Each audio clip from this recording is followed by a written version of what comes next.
ప్రభు అయిన యేసుక్రీస్తు శ్రేష్టమైన నామములో ఈ ఉదయకాల సమయంలో మీ అందరికీ కూడా శుభములు తెలియజేస్తున్నామండి. బాగున్నారు కదా? పరిశుద్ధ గ్రంథంలో అనేక కృపవార్తల కోసం ఎదురు చూస్తున్నటువంటి దేవుని బిడ్డలందరికీ నేటి వాగ్దాన భాగంగా యెషయా గ్రంథము 30వ అధ్యాయము 18వ వచనం. యెషయా గ్రంథంలో 30వ అధ్యాయము 18వ వచనం.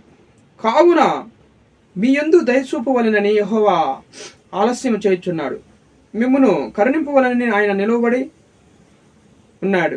యెహోవా న్యాయము తీర్చు దేవుడు, ఆయన నిమిత్తము కనిపెట్టుకునే వారందరూ ధన్యులు. Praise the Lord. ఆయన నిమిత్తము కనిపెట్టుకునే వారందరూ కూడా ధన్యులు. చూడండి, దేవుడు మీ యందు దయ చూపవలనని యెహోవా ఆలస్యం చేయుచున్నాడు. ఆయన ఎందుకు ఆలస్యం చేయుచున్నాడు? మన పట్ల ఆయన కరుణ చూపించాలని, దయ చూపించాలని, మనల్ని ఆశీర్వదించాలని, మనల్ని హెచ్చించాలని ఆలస్యం చేస్తున్నాడని స్పష్టంగా మరి దేవుని లేఖనాలు చదివిస్తున్నాయి కదండి. కాబట్టి దేవుడు కొన్నిసార్లు మన ప్రార్థనకి ఆలస్యం అవుతుందంటే మనము దానికి కృంగిపోకూడదు, దిగులు పడకూడదు, అసహ్యపడకూడదు, బాధపడకూడదు. ఎందుకు దేవుడు మన ప్రార్థనలో మరి అంగీకరించటం లేదు, ఆయన వినలేదు, ఎందుకు లేట్ చేస్తున్నాడు, ఆలస్యం చేస్తున్నాడని మనం గమనించినప్పుడు మన ప్రార్థనలకు జవాబు వెంటనే వచ్చిందంటే మనం ఆశీర్వదించబడినప్పుడు మనము ఆత్మీయంగా గర్వపడతాం, ఆత్మీయంగా అహంకారం వస్తుంది, ఆత్మీయ అహంభావం అనేది మనకు ఎదురవుతుంది. విశ్వాసంలో మనకి ఆత్మీయ అహంభావము, గర్వము, ఇటువంటి అహంకారం అనేటువంటిది మనకు కూడా ఎదురైనప్పుడు విశ్వాసంలో మనము తగ్గిపోతామని దేవుడు కొన్నిసార్లు మన జీవితంలో ఆలస్యం చేస్తాడనమాట. ఆయన ఎందుకు ఆలస్యం చేస్తున్నాడంటే ఖచ్చితంగా దేవుడు మనల్ని దీవించడానికి, మనల్ని చూడండి కరుణించడానికి ఆయన దయగలిగిన దేవుడి పట్ల ఆయన దయగలిగిన దేవుడు కాబట్టి చూడండి, కావున మీ యందు దయ చూపవలనని యెహోవా ఆలస్యం చేయుచున్నాడు. రెండవదిగా మిమ్మల్ని కరుణింపవలనని ఆయన నిలబడి ఉన్నాడు. దేవుడు మన పట్ల మనల్ని కరుణించాలని ఆయన నిలబడి ఉన్నాడు. నిలబడి మనల్ని కరుణించాలని ఆయన ఎదురు చూస్తున్నాడు అన్నమాట. దేవుని నామానికి మహిమ కలిగిన గాక. స్కూల్ పిల్లలు ఎగ్జామ్స్ రాయడానికి వెళ్ళినప్పుడు, కాలేజీ బిడ్డలు, పేరెంట్స్ కూడా మనం అందరం తల్లిదండ్రులను స్కూల్ దగ్గరికి వెళ్ళి కనిపెట్టుకుని ఉంటాం అన్నమాట. నిలబడి ఉంటాం కదా, వాళ్ళు వస్తారు, ఎప్పుడు వస్తారో వాళ్ళని కరుణించాలని, వాళ్ళు రాసిన ఎగ్జామ్స్ ఎలా రాసిన వాళ్ళని అడిగినప్పుడు, చక్కగా రాసిన అడిగినప్పుడు వాళ్ళని కరుణించాలని, వాడి పట్ల సంతోషించాలని మనం నిలబడి ఉంటాం అన్నమాట. దేవుడు కూడా ఈరోజు మన ఆత్మీయ బిడ్డలమైన మన అందరి పట్ల దేవుడు మనల్ని కరుణించాలని నిలబడి ఉన్నాడు.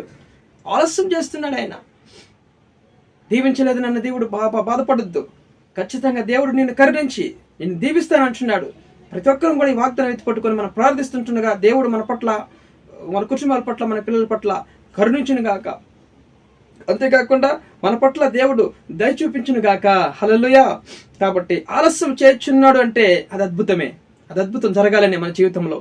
ఆలస్యం చేస్తే ఎంతో మంచిది, లేదంటే సడన్గా మనకి ఆత్మీయ గర్వం పైకి ఉన్నతమైన స్థితికి ఎక్కిపోతాం అన్నమాట. ఉన్నతమైన స్థితికి ఎక్కిపోయి దేవుని మర్చిపోయి, దేవుని వాగ్దానాలు మర్చిపోయి, ప్రార్థన మర్చిపోయి, విశ్వాసంలో వెనకబడిపోయి, ఇలాగా అన్ని విధాలుగా మనము డౌన్ అయిపోతాం. కాబట్టి ఆయన ఆలస్యం చేస్తున్నాడంటే ఒక కారణం ఉంటుంది. దేవుని నామానికి మహిమ కలిగిన గాక. ప్రకటన గ్రంథం 3వ అధ్యాయంలో కూడా ఆయన తలుపు దగ్గర ఉండి తడుతున్నాడు అనమాట. ఎవరైతే ఆయన స్వరం విని తలుపు తీస్తారో దేవుడు వాళ్ళ కుటుంబానికి వస్తాయంటున్నాడు. నేను మీ హృదయం అనే కుటుంబానికి రావాలని ఆశపడుతున్నాడు దేవుడు. ఎప్పుడైతే మన హృదయం అనే తలుపులు తెరుస్తామో దేవుడు మన హృదయంలోనికి, మన కుటుంబాలకు వస్తాడు. దేవుడు అప్పుడు నేనును మీరును ఒకటిగా చేరి మనము ఆహారం భుజించదామని సెలవుస్తుంది దేవుని లేఖనాలు. చూడండి, దేవునితో కూడా మనం ఆహారం చేస్తూ భుజిస్తున్నామంటే ఎంత ధన్యమండి. నిజంగా దేవుడు మన కుటుంబానికి, మన హృదయంలోకి వచ్చాడంటే నిజంగా మనం ఎంత ధన్యమండి. దేవుడు మన తక్కువ ఉంటే మనకి ఏది తక్కువ కాదు. దేవుడు మన లోకంలో ఉన్న వారికన్నా మన దేవుడు గొప్ప దేవుడు కాబట్టి మనలో ఉన్న దేవుడు మన హృదయంలోకి రావాలని దేవుడు తచ్చినప్పుడు వెంటనే మన తలుపు తీసేవారం ఉండాలి కదండి, ఖచ్చితంగా. కాబట్టి చూడండి, ఒక జంతువు అంట ఒక పిల్ల ఆ యొక్క చిన్న బావిలో పడినప్పుడు దాన్ని చూస్తూ ఉందని ఎలాగ కాపాడాలన్నా అని కనిపెట్టుకొని ఎదురు చూస్తుందంట. దాన్ని ఎలాగైనా కాపాడాలని ప్రయత్నం చేస్తుంది అనమాట.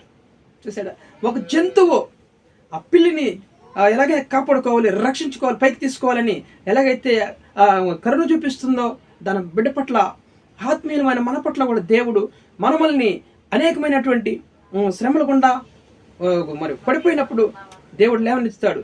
పడిపోయిన వేళలో కృంగిన వారిని లేవనెత్తేవాడు దేవుడు. పడిపోయిన వారిని ఉద్ధరించే దేవుడు. నిన్ను ఆత్మీయంగా పడిపోయినప్పుడు దేవుడు మనం లేవనెత్తుతాడు. మనం రక్షించుకోవాలని దేవుడు ఎదురు చూస్తూ ఉంటాడు. ఆయన కరుణించాలని దేవుడు ఎలాగైనా సరే నా బిడ్డలు కాపాడాలని ప్రతి నిమిషం నిత్యం కూడా ఆయన కాపాడాలని ఎదురు చూస్తూ ఉంటాడు. దేవుని నామానికి మహిమ కలుగును గాక. ఈరోజు నిజంగా ఒక జంతువులు కూడా తన బిడ్డల్ని ఎలాగా కరుణించి కాపాడాలని ఎదురు చూస్తుంటే కాపాడాలని కదండి. ఈరోజు మన ఆత్మీయమైన దేవుని బిడ్డలం మనం.